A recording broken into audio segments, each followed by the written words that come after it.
رالګېدلې شمع. د مارچ په میاشت کې د هندوستان په طبیعي څېره کې هم د بدلون نښې نښانې لکه د ژوند په شان تر سترګو کېږي. د دهلي ښار چې هر څوک له نامه سره بلد دي هم په دغه میاشت کې د چا خبره د ګلونو غومبازۍ شي. ګلدارې ونې لکه نڅاګرې ډمې د هرې کوڅې او لارې په سر پر سترګو څپا وروړي او ناچاره وي چې باید په کتو او نندارو یې نمانځنه وکړي. ښایسته ترور چې کله کابل په اور لاهو شو همدغه ښار ته راورسېده. د هغې چې کله 3 زامن څوک شهید او څوک ورک شول، په دې هم داسې ناروغي راولګېده چې نه په طبیبانو درمل شوه او نه هم په دعاو او زیارتو. او که نه یو ځل خو یې ځان میعلي صاحب ته هم رسولی و. چا ورته ویلي وو چې که هندوستان ته ولاړه شي هلته ډېر ښه ډاکټران شته، ښه ملنګان شته او ښه جوګیان هم شته. په یوه نه یوه خو به د خدای ور برابره کړي او جوړه به شي. د میاشتې پیل وه چې دا د ماما د زوی پر کور باندې تېره شوه. د ماما زوی هم دا څو کاله کېدل چې له خپلو بچیانو سره په ډیلي کې اوسېده. د ژوند سربر یې په ډېره سختۍ سره سنبالاوه. څه چې له کابله راوړي وه هغه یې ټول وخوړل. د مهاجرو دفتر د وخوره او مامره په اندازه مرسته ورسره کوله. هغه یې هم په دې خاطر چې په کور کې 2 غالۍ چالیدلې وې پرې ودروله. په همدغه حال کې ښایسته ترور هم چې نه یې صورت ځواني ورسره کوله او نه یې هم په جیب کې څه پرې تپ شو. ښایسته ترور سخت چې ډیلي ته رارسېدلې وه تر 50 کلو اوښتې وه. ناروغي غوښې داسې سره ټک وهلې وې چې یوازې په وچو هډوکو کې لکه در وی داسې ښکارېده. کوم روغتونونه چې خلک به یې وړیا درملل هغه ټول دې تر پښو وایستل. کوم زیارتونه چې په ډیلي کې پراته وو په هغو ټولو وګرځېده، خو بیا هم کله ښه او کله ناروغه وه. ژوند لکه جرمنجر تار ور د غاړې شوی و چې نه یې په سر پوهېده او نه هم په بر. کابل به یې ډېر یادوه او په هر زیارت کې به یې یوه دعا همدا وه چې د کابلیانو د خدای مل شي او بله دا چې که یې زامن ژوندي وي دیدن یې ورسره وکړي. د نوي کال په ورځ یې د ماما زوی او د هغه کورنۍ په زور ښایسته کالي ور واغوستل. که څه هم دې نه غوښتل چې له کوره د باندې ووځي، خو د هغه کورنۍ او بچیانو دا یوازې پرې نه ښوده او له ځان سره یې لودي ګارډن ته بوتله. لودي ګارډن په ډیلي کې د لودي پښتنو یادګاري بند دی چې تر اوسه پورې د هغه وخت یادګارونه له ځان سره ساتي. د لودي سکندر قبر هم په همدغه بند کې دی چې دا څو کاله دلته اوسېدونکي افغانان د نوروز میله جوړوي او داسې انګیري چې ګواکې دا د دوی خپل بند دی. ښایستې ترور هلته په سلګونو او زرګونو خلک ولیدل چې راغلي وو. ماشومان خپلې خوښۍ کولې، لویان څوک ګرځېدل او څوک ناست وو کیسې یې کولې. دې هم خپل یادونه او دردونه له یاده ایستلي وو. هلته یې خپل کابلی ګاونډی او د هغه میرمن هم ولیدل. کابل ور یاد شو، خپل کور ور یاد شو، هغوی ته یې وژړل او هغوی هم چې څومره یې له زړه کېدل ورسره وژړل. د دې لپاره دغه ورځ یوه نه هېرېدونکې ورځ وه. همدا وه چې ټول کال به یې له هر چا څخه په یو ځای او بل ځای کې دا پوښتنه کوله چې نوروز کله دی، څه وخت په لودي ګارډن ته ځو. ښایستې ترور یو کال هم په ډیلي کې نه وه تېر کړی چې د ماما زوی له خپلې کورنۍ سره له ډیلي پر بله خوا ووت. دا یې په همدغه نیمځالي او ناروغه ځان په ډیلي کې پرېښوده. له یوې لنډې مودې وروسته یې خپل ګاونډی کاکا لنګر او د هغه میرمن وموندل. له هغو سره په ډیلي کې ګاونډۍ شوه. له دې سره اوس د کابل غمونه او یادونه نه وو، هغه یې ټول هیر وو. یو څو ورځې یوازیتوب دومره ځورولې وه چې اوس د کاکا لنګر ګاونډیتوب هم ورته جنت ښکارېده. ځکه هغه مهال چې خپلوان یې ترې ولاړل دا بیا نه په ښه پوهېده او نه په بده. نه څوک د دې په ژبه پوهېدل او نه هم دا د نورو په ژبه. په اشارو یې هم نه شوی کولی چې خپله ستونزه لرې کړي.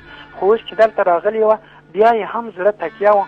یو ځل یې بیا هم زړه ته دمه ورغله او چې کوم شناخته به یې ولید نو بیا به یې پوښتنه ترې کوله چې نوروز کله دی، څه وخت په لودي ګارډن ته ځو. 1-2 میاشتې لا نه وې تېرې چې کاکا لنګر کابل ته ولاړ. چا ورته لیک رالېږلی و چې که زه رانه شي نو کور او کالي به یې هر څه په سیند لاهو شي. هغه سړي دا هم ورته لیکلي وو چې زه نور ستا کور نه شم ساتلی. میرمن یې لا همدلته وه. د هغې هم حالت ډېر خراب و ځکه دا به اوس په هر څه پسې له کوره وتله. ښایسته ترور خو د ښې او بدې نه وه ځکه چې که له یوې خوا ناروغه وه نو له بلې خوا په خپل حال او خپله هوا کې هم نه وه. د کاکا لنګر میرمن به چې غوښتل بازار ته ولاړه شي نو دې به تر هغې د مخه ځان تیار کړی و. کله کله به یې لا نه پرېښوده چې هغه سودا راوړي، ځکه به یې ورته ویل نو زه تر تا څه کمه یم.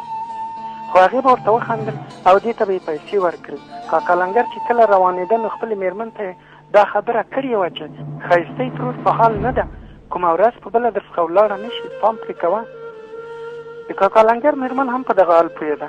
هغه یې نه پرېښوده چې له کوره یوازې ووځي. خو یوه ورځ د ورځې ناوخته څوک مېلمانه ورکره راغلي وو.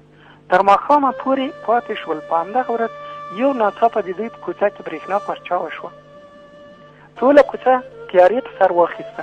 دوی په کور کې شمع نه درلوده. د کاکا لنګر له مېرمنې یې د 10 روپیو لوټ کش کړ او لکه سیلۍ په شمع پسې ووته. دوی ته چې کوم نږدې دوکان و هغه په هغه ورځ تړلی و. نور دوکانونه یو څه په واټن کې پراته. خو دې په هماغه خوا خپل ګامونه ور اوچت کړل او په شمع پسې مخ په هغه تورتم روانه شوه. 10-15 دقیقې لاره وه. هغه هم د داسې سړک پر غاړه چې موټران به لکه غشي داسې پرې تېرېدل او را تېرېدل. دا تر بازاره رسېدلې وه. شمع یې هم اخیستې وه. کله چې بېرته د کور په خوا راتله د ابراهیم اکا زوی په لاره کې لیدلې وه.